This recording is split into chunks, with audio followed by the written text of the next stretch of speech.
Hi everyone, I'm Joseph and welcome to part 9 of chapter 1 of Eiji Wolf of the Ninth Avenue, chapter 1 of Digimon Seekers obviously. So we're going to jump right in. This part begins with a quick reiteration of what occurred in the previous part. Eiji, it's looking like the context for this beginning is that Eiji is self-reflecting and he's within his rental room. I'll get to that shortly. But while self-reflecting, Eiji recalls that Professor Rizunji gave him the task of infiltrating the Sons of Chaos, discovering who Tartarus is, and what the purpose of the Sons of Chaos is. There seems to be evidence that the Sons of Chaos are planning a large-scale operation. What that operation might be, we don't know yet, but evidence is pointing that the Sons of Chaos are mobilizing. It's again reiterated that the Sons of Chaos is a group of code crackers who are very mature-ized. They're very agentful and trying to succeed in whatever it is that their goal is. And again, what that goal is, we're not entirely sure. That's the whole purpose of Professor Rizunji sitting in, Eiji and Logomon. It's then reiterated that although the police forces and intelligence services agencies, although they're doing their best to look into the Sons of Chaos themselves, what's highlighted is that it's looking like these government agencies, they're less interested in the safety of the digital world and protection of the Digimon, and rather just how the Sons of Chaos is influencing, let me start over, how the Sons of Chaos is using the digital world to influence the real world. So, in other words, the professor is concerned that government agencies are not really concerned about the safety of Digimon in the digital world, but rather just how the code crackers, how the cyber terrorists are using the digital side to influence the real world.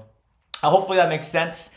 And it's also explained that when the wolves were around in Europe, America, and Japan, all they were doing was scaring the livestock. Yet despite that, humans made a choice to eradicate them from any areas where it was populated with humans. And essentially, it's looking like the professor wants to prevent another event like that occurring, where we get rid of the Digimon just because the Digimon are existing in their own natural world.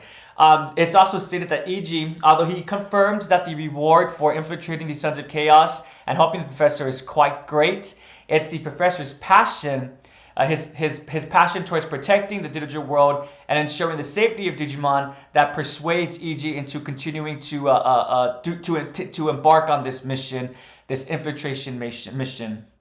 So as I started, I said that this seems to be a recollection because the writing does generally shift over to what seems to have been Eiji thinking about the past and shifting to the present where Eiji currently is residing. He's in a rental room with Logomon hollow-eyed next to him. Eiji does acknowledge, while it's true, rental rooms do not allow dogs and cats. In this instance, it's a-okay. Why? No, because Logomon is hollow-eyed. He's digital.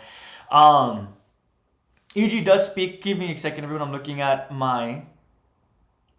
So essentially, I just want to reiterate, the professor is more concerned and how the Sons of Chaos will influence the ecology of the digital world and the lives of Digimon. So in other words, how the lives of Digimon are at stake because of what the Sons of Chaos are doing, and that's what the professor wants to focus on. Yes. Anywho, there's also a small page break where after Eiji speaks to give me a quick second. I'm sorry. I'm looking at my notes. I was looking at the wrong portion. Eiji remembers, so Eiji, while he's looking at Logomon, he tries to pet his head. Of course, he can actually pet him because it's digital, but still, he does the act.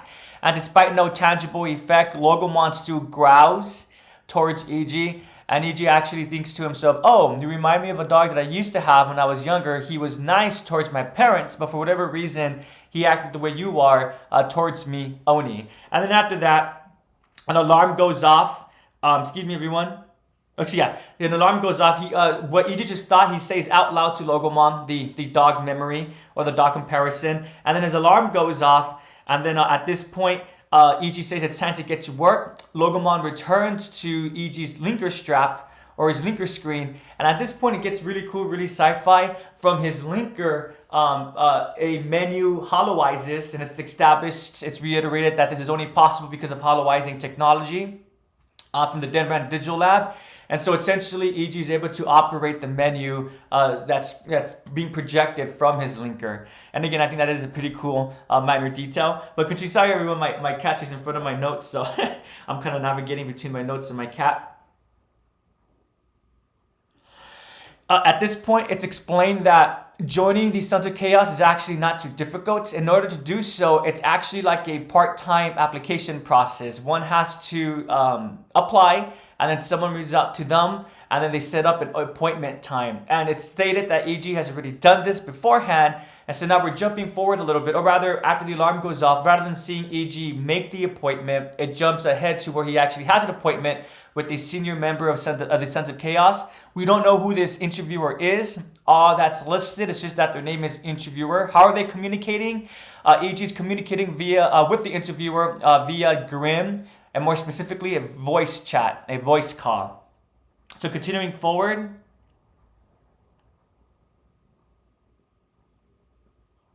It's stated that the interviewer's avatar seems to be a Showa-era salaryman with a necktie. Despite this, though, it seems like he's going to be a little bit cold. The interviewer is described as being kind. His voice a little bit in the seniors. Yet again, despite this, he sounds warm. I hope that is true. We'll discuss the translation after this during the analysis, but I hope that this is true for the interviewer, just because typically, stereotypically, when one is working with an interviewer, they're much more cold, distant, and not very warm, right? So, anywho, continuing forward though, Eiji actually asks the interviewer, would I be able to meet Tartarus if I join you? And the interviewer, of course, becomes a little bit suspicious about this and asks, oh, you want to meet our leader? And then Eiji goes, well, yes, of course, and he expresses excitement, how essentially Tartarus is a cyber legend, and of course Eiji wants to meet him. And this amuses the interviewer. He chuckles a little bit and asks Eiji, oh, how old are you? You must be a junior high student or a high school student. Eiji chooses to not respond to that question. The interviewer once again asks, how old are you? And Eiji just states, well, it won't matter what I say my age is. If it's 16 or 60, I can't prove it anyways. And then the conversation goes forward from there. The interviewer then explains that no need to worry. Executive members of the Sons of Chaos, if they see that code crackers within the group are doing exceptionally well, they'll make the choice to reach out to them, even if that code cracker is not asking about Tartarus. So again, if the skill is shown, then senior executive members of Sons of Chaos, they'll actively reach out to these code crackers, even if they're not seeking Tartarus, even if they're not looking to work in higher levels, they'll still be communicated with. Then it's then explained that Eiichi is going to take the employment exam, which is at the semi-A level. The interviewer does express he understands that Eiji probably feels like, oh, it's just semi-A level, it's not going to be too difficult, but the interviewer explains that 9 out of 10 of the code crackers they work with, their Digimon, do not survive this test, and so he tells him good luck. And at this point, Eiji actually tells the interviewer, okay, make sure to prepare for a proper welcome party. And the interviewer actually chuckles at this once again, amused by Eiji. And Eiji is essentially expressing that he's quite confident in his skills. And give me a quick second because we are reaching the end of this part. So before we get to the end, Eiji does, after the interviewer explains that an executive member will reach out to him, Eiji thinks to himself, oh, so the Sons of Chaos is like a mediocrity. What a mediocrity is just means that if one demonstrates the capacity to do well, then they'll be able to move on up. And again, that's exactly what the interviewer explains. If the code cracker shows proficiency, the executive members will reach out to them. So then after Eiji makes his, be sure to welcome the welcome party. Once again, it's established that Eiji feels determined. He feels like he could do this. He looks at the linker strap and he feels so agentful because of the fact that he feels like the linker strap allows the impossible to become possible. And he looks at Logomon and he thinks to himself, I bet you knew what the professor meant when he said Digimon are alive. And then at this point, it ends with Eiji activating the mind link. And let me just go ahead and read exactly from the page how it ends. Eiji takes a deep breath. Please check the file for the details of the operation. I'm praying for your success. Thank you very much. Eiji looks at the Digimon linker screen. His Logomon is looking back at him from the small screen. Silence. Digimon are alive. I bet you know what Professor Rijiji meant when he said that. He selects a menu, Mind Link. The sensor measures biometric data and allows commands after vital checks. Limits released. Its consciousness will be unleashed in the form of light. Well then, Mind Link. And that's how this part ends. Yeah, I'm not to say.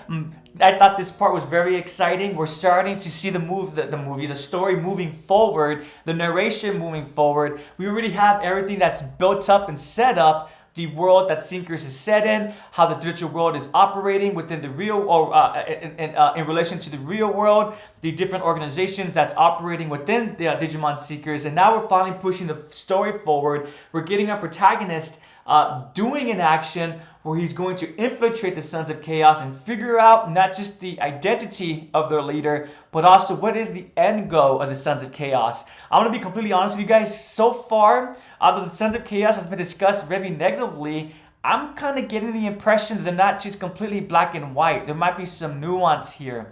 And the reason why I say this is just because the way that the interviewer is discussed, again, usually I'm used to when it's shady organizations, the members of that organization, they're not very kind people. They're very cold, very distant. Yet despite this, the interviewer, he's described as being kind, as being warm, and actually, despite the fact I would argue he wasn't laughing at Eiji, he was laughing with Eiji.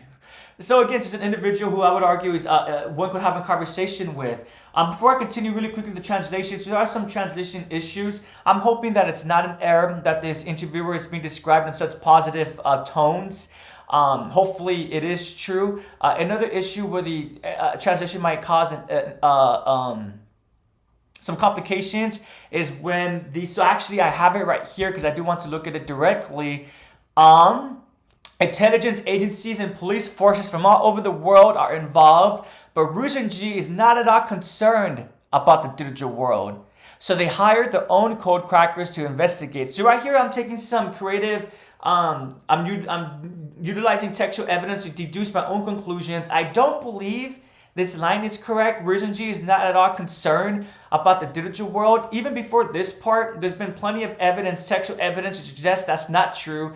The professor is only doing this because he's keeping the digital world and Digimon at the forefront. And then in fact, within this same chapter, give me a second, let me go to it.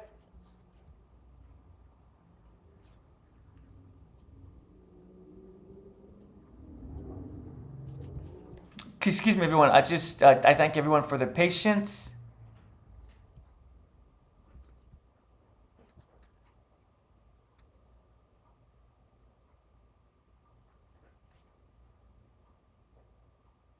I can't find exactly where it's stated, but trust me, it is within this part. Eiji is greatly influenced by Ruzenji's opinions.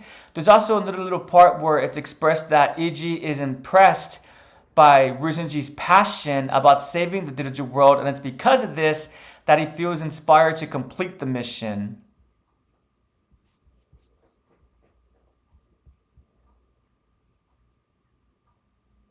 Oh, excuse me, everyone. I don't want to spend more time trying to find that portion. But again, just going back to the translation, that's why. So again, there's textual evidence from this chapter, again, where Eiji states the professor's passion for Digimon and the digital world is what makes him move forward with the project. And in previous chapters, previous parts where it's highlighted the professor has a fondness towards the digital world, I just don't think this line adds up. But Ruzenji is not at all concerned about the digital world. I think this is meant to read as intelligence agencies and police forces from all over the world are involved, but they are not concerned about the digital world. So Professor Ruzenji hired his own code crackers to investigate, to protect the digital world and Digimon. I'm not trying to find that line, and I have it right here highlighted, but it's Ruzenji's passion that moves Eiji's heart more than anything else. So again, just that line that I was trying to look for, again, I think that supports why I'm changing the translation from what it originally was. Ruzenji is not at all concerned about the digital world. I don't think that's correct.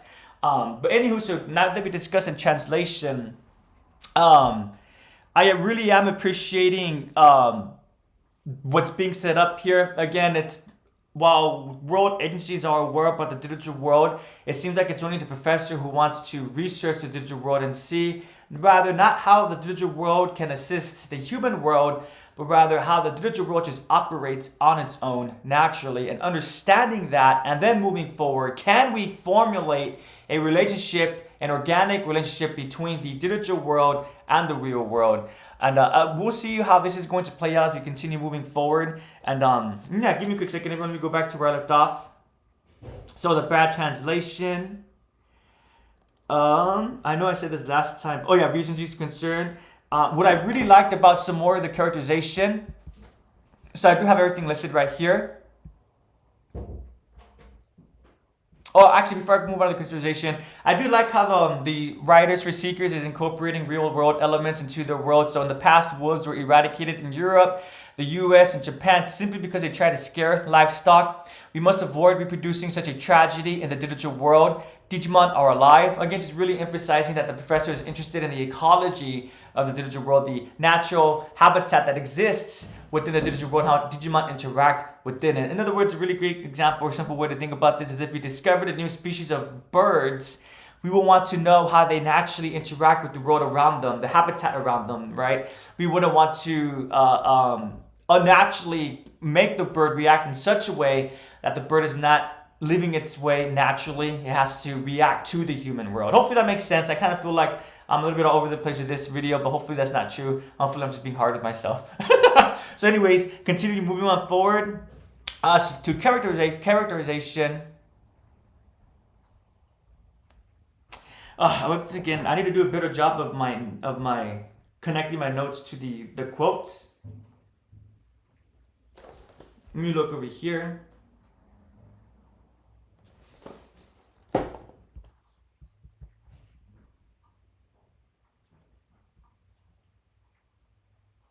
Okay, so again, this is from a previous quote I already had highlighted. It's from one I read previously. If the activities of Sons of Chaos and Tartarus cause the international community to view not only code crackers, but also the digital world as dangerous and Digimon as the enemy, ellipses, ...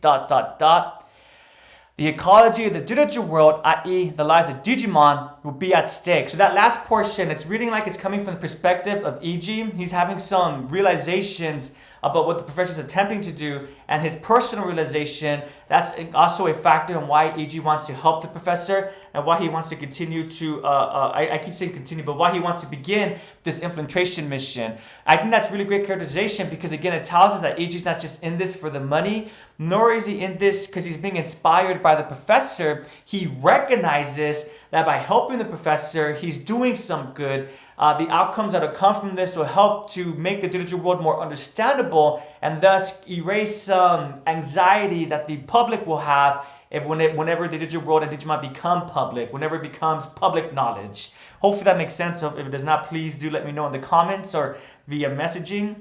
But I really do like that characterization of Eiji. Again, it highlights that he is astute. He's able to recognize the nuance, what's beneath the superficial. I also do like the characterization when Eiji speaks with Logomon. Don't worry, I have the quote right here much more quickly or much more readily. At the foot of the futon in the loft, a fluffy lump is lying on its back with its belly showing. The hollow-ization of Logomon. The room is rented and pets are not allowed, but this does not apply to digital pets. All right, Logomon, we're gonna infiltrate Sons of Chaos. We're gonna find out who Tartarus really is. Don't let your guard down. He speaks to the Digimon. He had never talked to a Digimon before. Logomon turns over and cocks his head like a dog. There are many opinions about how well Digimon understand human language, but, and then ellipses. What is this characterized by Eiji? I did say in a previous part, a lot of people in the community were a little bit upset with how Eiji was interacting with this Tyrannomon.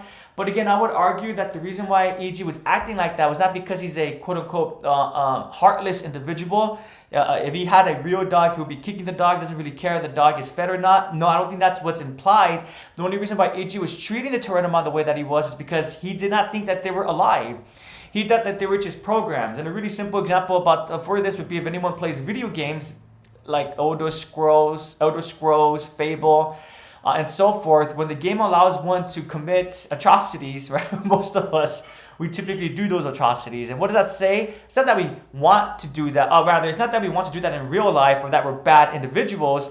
It's just we're having fun at that point in that moment, right? And we're having fun with the resources that's available to us. And that's the same thing with Eiji. He uses the Tyrannomon as tools in his code cracking life.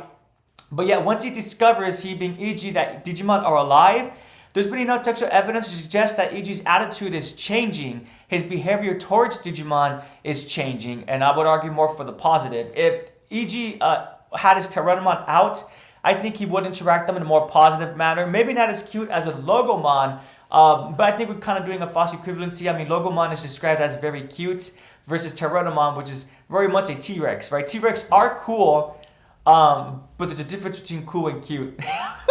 Right? So that's a factor to keep in mind. But again, I want to reiterate, I don't think Eiji would mistreat his Tyrannomon. He would treat them better than he was before he discovered that Digimon are alive. So yeah, that's a factor and more characterization about Eiji's character that I am appreciating. I also really liked Eiji's conversation with the interviewer. So again, I have it readily right here. After Eiji asks about Tartarus and the interviewer becomes concerned, and Eiji says, oh, he's just, who wouldn't be excited to meet Tartarus? The interviewer replies with, ha ha ha, you're really young, aren't you? Are you in high school or junior high school even? The interviewer laughs. Well, how old are you? Eiji responds, it doesn't matter if I tell you I'm 60 or 17 because there's no way to prove it. Here we simply sound and look like we want others to believe we are. It's characteristic of a certain spicy generation of old men to insist on their own high level of internet literacy, isn't it? Eiji thinks he's onto something. Perhaps the interviewer is actually an old man after all. Ellipses, and then the story continues with the interviewer describing Tartarus, how no one really has heard his voice before, very few has actually spoken to him, and so forth. The reason why I like this line is just because Eiji, he's not a young individual. He could have easily just said, I'm actually outside of high school. But I think the reason why he didn't do that is because it's really been established Eiji is aware that despite being out of high school, he doesn't really have a concrete goal yet. And because of this, I think Eiji was being deductive. He was thinking about the future, the future conversation. If he had said, I'm out of college, I'm out of high school, the interviewer may have asked, well then, what are you doing? Why are you so impressed by Tartarus? Why are you treating him like a role model, right? Maybe I'm just overthinking it, but again, I do believe this could be used to that could be used as sexual evidence to establish what I just said, that Eiji is thinking about the conversation at hand, and he just wants to get to the point. He just wants to begin the mission, the semi-A exam, so he could get the actual mission forward, starting to infiltrate the Sons of Chaos and meet Tartarus, discover what their goal is. But again, I might be wrong about that. Maybe it's just a box being blue and that's all it is. And then really quickly, I like the discussion. So, excuse me, my cat's in my notes. Let me make sure I'm not going ahead of myself. And also going back to speaking to Logomon, I also do like, even if Eiji is unaware, so let me go back to the previous quote. It is stated, there are many opinions about how well Digimon understand human language, but so Eiji is aware that him speaking to Logomon may not have any real effect, but he's making the choice to do so. Again, further textual evidence for Eiji's characterization in a positive manner. He does care about the Digimon. In the past, he didn't because he thought that they were just programs. He thought that they were just not even AI, artificial intelligence. They were just AI, not AI, but just programs. I already said that, but you guys know what I mean. Moving forward, so when it's discussed, let me see if I do have the quote about that.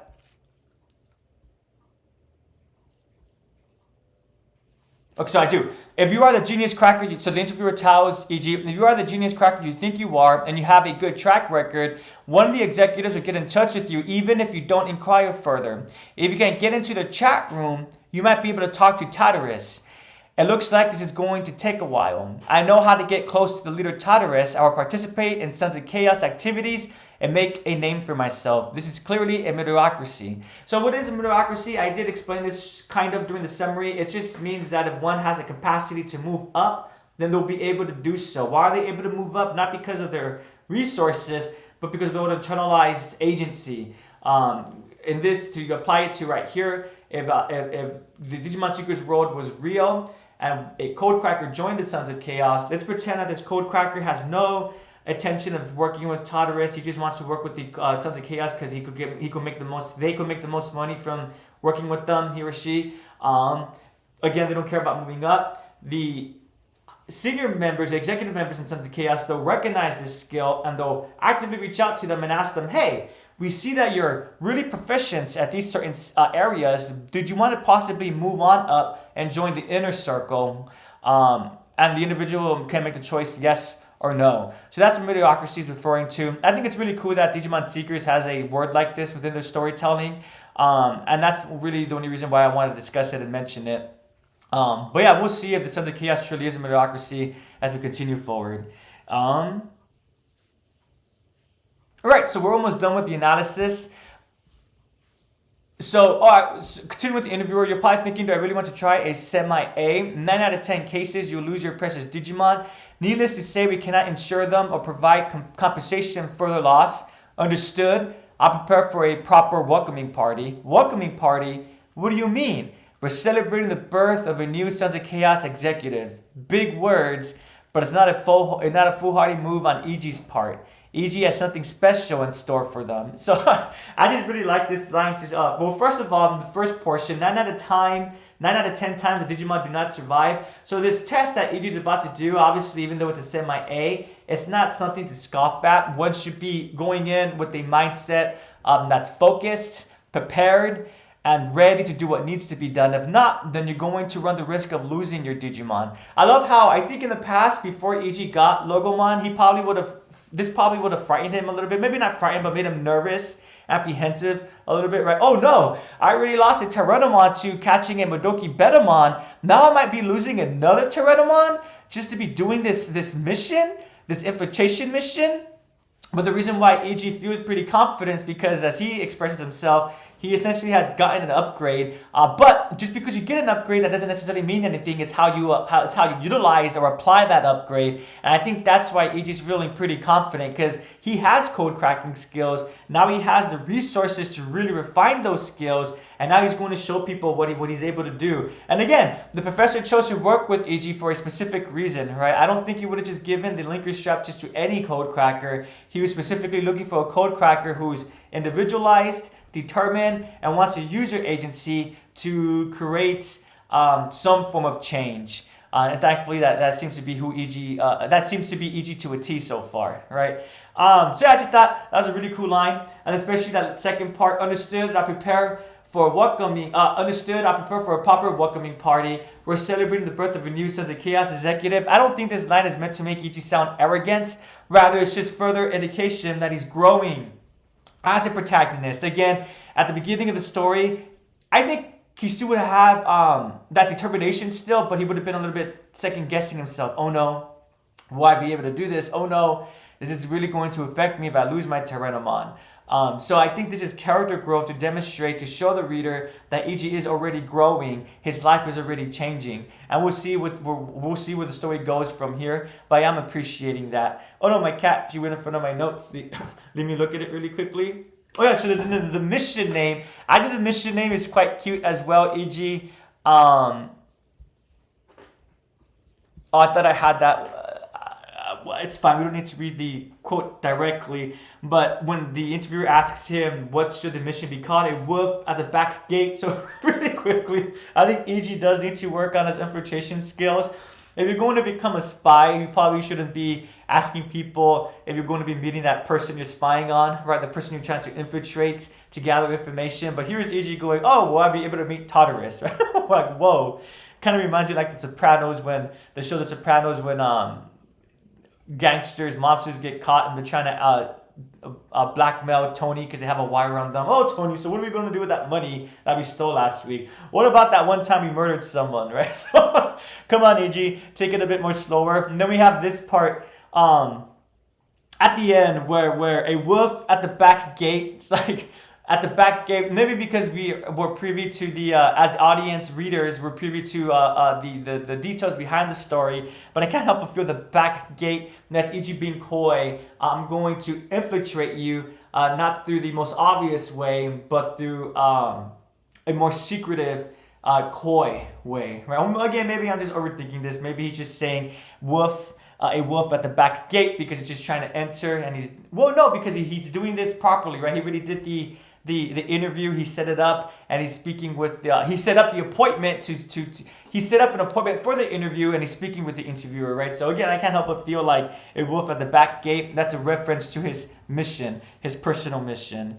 And then lastly, Yeah, so that's essentially everything. The last thing I want to mention is just when before he does the mind link EG looks at Logomon. EG looks at the Digimon linker screen. His Logomon is looking back at him from the small screen. Silence Digimon are alive. I bet you know what Professor Ruji meant when he said that. I just like that again because that's showing to us that EG is treating his Digimon as if they are truthfully alive. And I know I already established that he does believe that, but that's just more textual evidence. The fact that he's thinking about Logomon, you understood what Ryuji said, right? Implying that you hear what the professor is saying, you comprehend what he's saying. I think you have an opinion about that. But again, so far it's looking like Digimon don't talk. We're going to see where this goes forward from here. So yeah, so this was part 9. I love how this portion ends with the mind link. Oh man, I do wonder if part 10 will continue with Eiji's perspective or we're going to jump to another character. I'm really hopeful that we are going to continue with Eiji's perspective. I'm really looking forward to how, again, Logomon and Eiji are going to be working together. And obviously, I do think they're going to succeed, they being Eiji and Logomon in their little semi-A exam. What Digimon Seekers might also do, I'm kind of noticing they're doing a lot of showing instead of telling, which I think is great. They might also end up just... Sorry, I moved back to the camera. I was on the website page. What they might also... Oh, nice. I lost my train of thought. Excuse me. Oh, what they might also do is just show and not tell. So the next chapter might just... Or the next part might just start with the success of Eiji. He's now part of the Sons of Chaos. And they'll just give us little bits and pieces of how he accomplished what he did. But yeah, if you are reading Digimon Seekers, please let me know if you're enjoying it. I know this might be not everyone's cup of tea, especially because we're not getting a lot of information. We're only getting parts, not even full chapters. But the dialogue and the text that is being released, I do think it's enough for us to have a conversation about, to discuss what's currently occurring in the story, and to also discuss what will be occurring too. So thank you so much for listening. I do appreciate it. Have a prodigious day. And if you want to go digital, make sure you take your vital bracelet with you. Take care.